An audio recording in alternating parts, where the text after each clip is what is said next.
Assalamualaikum warahmatullahi wabarakatuh. Alhamdulillahirabbil alamin wassalatu wassalamu ala asyrafil anbiya wal mursalin wa ala alihi washabihi ajmain. Alhamdulillah, bersyukur kepada Allah Subhanahu Wa Taala kerana kita sama-sama dapat berkumpul dan mengikuti kelas bagi pendidikan Islam. Tajuk yang kita akan belajar hari ini adalah pelajaran 14, iaitu solat berjemaah.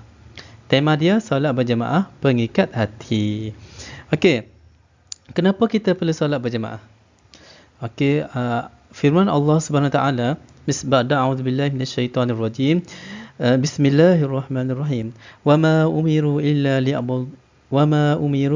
liya'budullaha mukhlishina lahud-din hunafa wa yuqimus shalah wa yu'tuz zakah wa dzalika dinul qayyimah. Surah Al-Bayyinah ayat 5.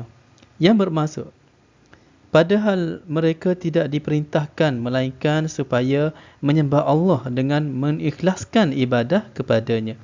Lagi tetap teguh atas tauhid dan supaya mereka mendirikan solat serta memberi zakat, dan yang demikian itulah agama yang benar. Okey, dalam ayat itu disebutkan Allah menyuruh kita supaya mendirikan solat. Mendirikan solat. Jadi tajuk hari ini sesuai dengan firman Allah SWT ni. Okey, pergi seterusnya. Kita akan belajar ini, objektif yang kita akan belajar ini ada 4. Yang pertama, menyatakan maksud, hukum dan dalil solat berjemaah. Kamu mampu menyatakan maksud, hukum dan dalil solat berjemaah. Seterusnya, menjelaskan syarat menjadi imam dan ciri keutamaan orang yang dipilih menjadi imam. Yang ketiga, kamu mampu menjelaskan kedudukan imam dan makmum ketika solat berjemaah. Yang seterusnya, menjelaskan syarat solat berjemaah. Okey, seterusnya, apa maksud solat berjemaah?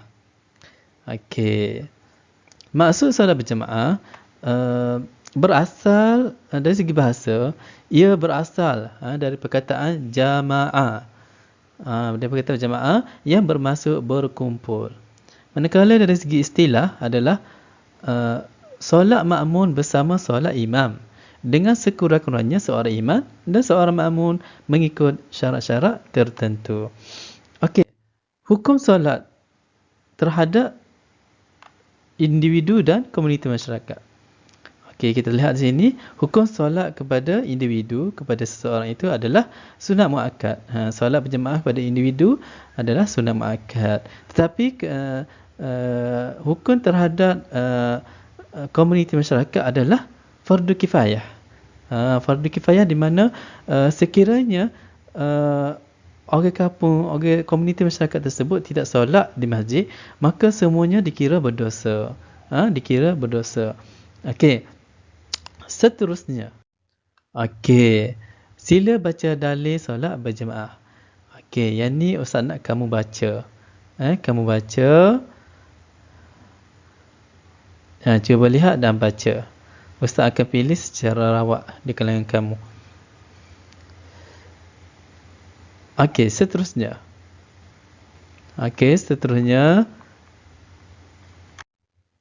Syarat menjadi imam. Okey. Syarat menjadi imam, okey, yang pertama boleh membaca. Imam tu mesti boleh membaca surah Al-Fatihah dengan bacaan yang betul dan bertajwid. Kerana apa?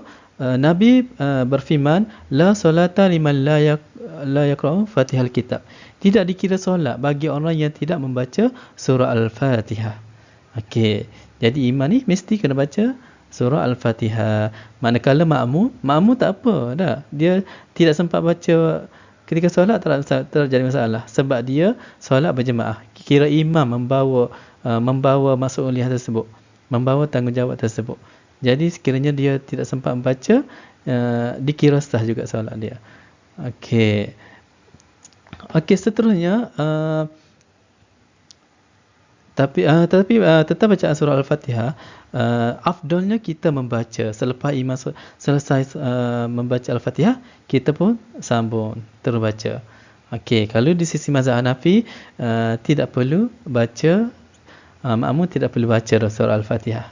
Okey. Seterusnya, imam lelaki bagi semua makmum. Maknanya kalau imam tu lelaki, dia boleh jadi dia boleh mengimami semua makmum.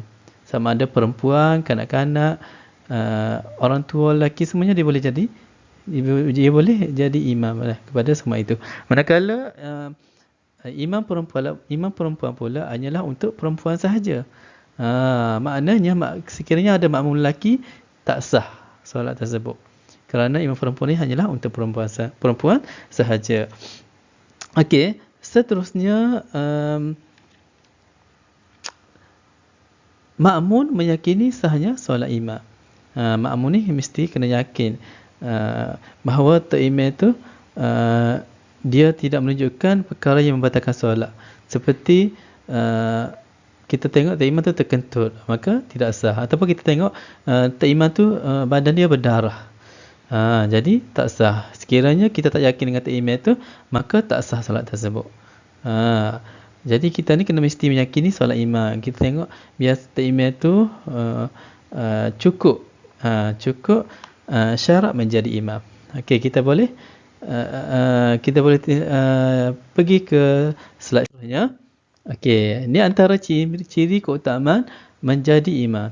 Ciri keutamaan yang dipilih sebagai imam. Okey. Yang pertama kita boleh lihat kat sini, ciri keutamaan orang yang dipilih sebagai imam. Yang pertama, apabila terdapat 2 orang atau lebih ahli jemaah yang mencukupi syarat, maka keutamaan pemilihan imam adalah seperti berikut. Yang pertama, pemimpin. Okey, yang kedua, imam yang dilantik oleh pemerintah.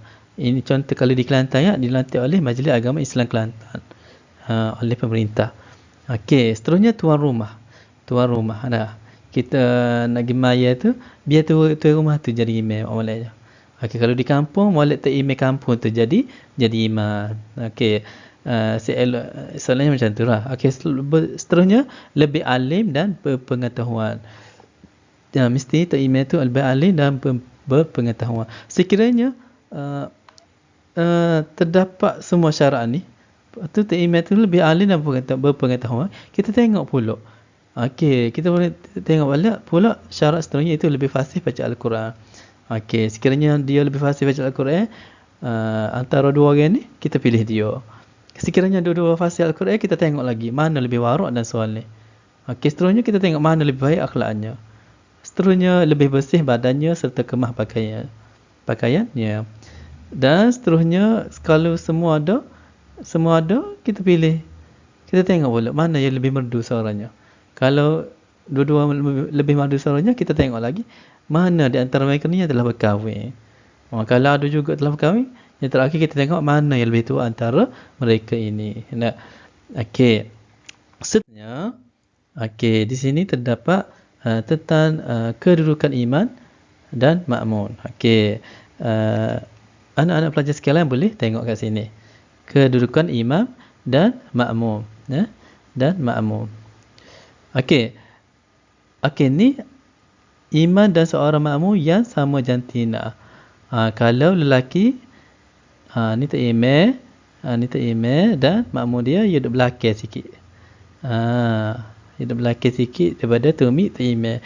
Begitu juga perempuan dah.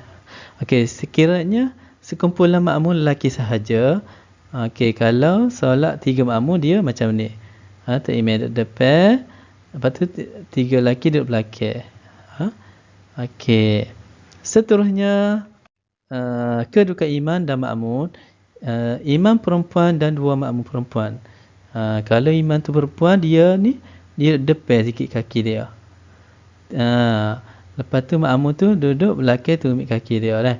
Tikah sikit. Jangan duduk sama, kena duduk belakang sikit. Seterusnya kalau lelaki dia macam ni. Imam dan makmum berbeza jantina. Lelaki kena jadi imam kepada perempuan. Tak boleh perempuan jadi imam kepada lelaki, tak sah. Okey. Jadi perempuan ketiga orang kena duduk macam ni. Kalau 2 orang pun kena duduk macam ni juga. Okey. Seterusnya, kedudukan imam dan makmum. Imam perempuan dan 3 atau lebih makmum perempuan. Ni imam ni yang warna kuning ni. Ni depan sikit. Kalau lelaki duduk jauh sikit. Kalau perempuan dia duduk beza sikit je, dia duduk depan sikit daripada makmum perempuan yang lain. Okey. Seterusnya sekumpulan makmum lelaki dan seorang makmum perempuan. Okey, takimah depan, makmum lelaki duduk belakang dia dan perempuan duduk di belakang lelaki. Dia duduk sama dengan takimah. Nah, dia duduk sama dengan takimah ni. Duduk sama. Okey. Seterusnya kedudukan imam dan makmum, yang seterusnya adalah seorang perempuan lelaki, seorang makmum lelaki dan sekumpulan makmum perempuan. Okey. Boleh lihat sini. Dia ni duduk beza sikit je. Okey. Dia belakang daripada tumit imam. Lepas tu belakang makmum lelaki adalah makmum perempuan. Okey, ini sekumpulan makmum lelaki dan sekumpulan makmum perempuan. Nah, macam ni dia duduk. Okey dah. Tak boleh perempuan ni duduk depan makmum lelaki, tak boleh. Jadi lelaki duduk depan, makmum lelaki duduk depan, barulah makmum perempuan. Walaupun ada budak lelaki kena duduk kawasan depan juga. Kalau ada budak lelaki, barulah makmum perempuan. Orang perempuannya kalau semakin jauh, dia semakin jauh, perempuan ni lebih afdal dia duduk belakang. Kalau lelaki lebih afdal dia duduk depan. Jadi kena berebut sarapan. Kalau perempuan duduk belakang lagi afdal, sah belakang. Okey, seterusnya syarat solat berjemaah. Apa syarat dia? Yang pertama, makmum berniat mengikut imam. Usalli sunnata zuhri raka'ataini, usalli fardhu raka'ataini, usalli fardhu zuhri arba'a raka'ati makmuman. Kita niat makmuman sekiranya menjadi makmum kepada imam. Dan seterusnya makmum mengetahui pergerakan imam. Kita kena tahu pergerakan imam. Dan pergerakan imam, rukuk, sujud kita kena tahu. Okey, sebab tu imam seeloknya dia berpakaian pakai putih, pakaian yang jelas. Supaya makmum boleh agak pergerakan dia, boleh lihat. Okey, seterusnya kedudukan makmum di belakang imam. Kedudukan makmum ni kena belakang imam. Iaitu tumit makmum tu mesti di belakang tumit imam. Dia tak boleh sama dengan tumit imam. Jadi makmum ni kena duduk belakang tumit imam dah. Ataupun jauh lagi sekiranya makmum lelaki tu ramai. Okey, seterusnya pergerakan makmum mengikut semua rukun fi'li imam. Pergerakan makmum tu mengikut semua rukun fi'li imam. Fi'li imam ni kelakuan imam tu lah. Ya rukuk kau, ya sujud kau selepas sempurna pergerakan imam. Maknanya selepas imam rukuk barulah kita rukuk. Kita tak boleh rukuk sama-sama dengan imam macam berlumba, tak boleh.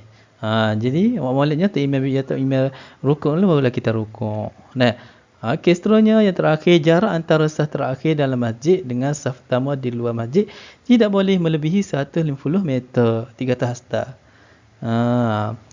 Faham dah? Tetapi sekiranya solat di Mekah ataupun di Masjid Madinah, yang ni tak jadi masalah. Tapi selain masjid itu, selain masjid, tiga masjid Aqsa pun, selain tiga masjid tersebut, dikira tidak sah sekiranya kita ni duduk jauh melebihi 150 meter.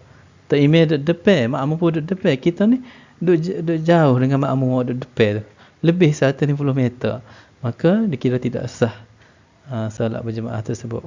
Okey, jadi itu sahaja. Jadi Ustaz nak kamu semua membuat latihan pengukuhan seperti yang tertera dalam web ni. Kamu tekan link ni, kamu buat latihan yang Ustaz tunjukkan di sini.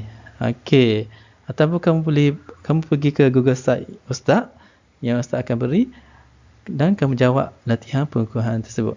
Okey, itu sahaja. Wabillahi taufiq wal hidayah. Assalamualaikum warahmatullahi taala.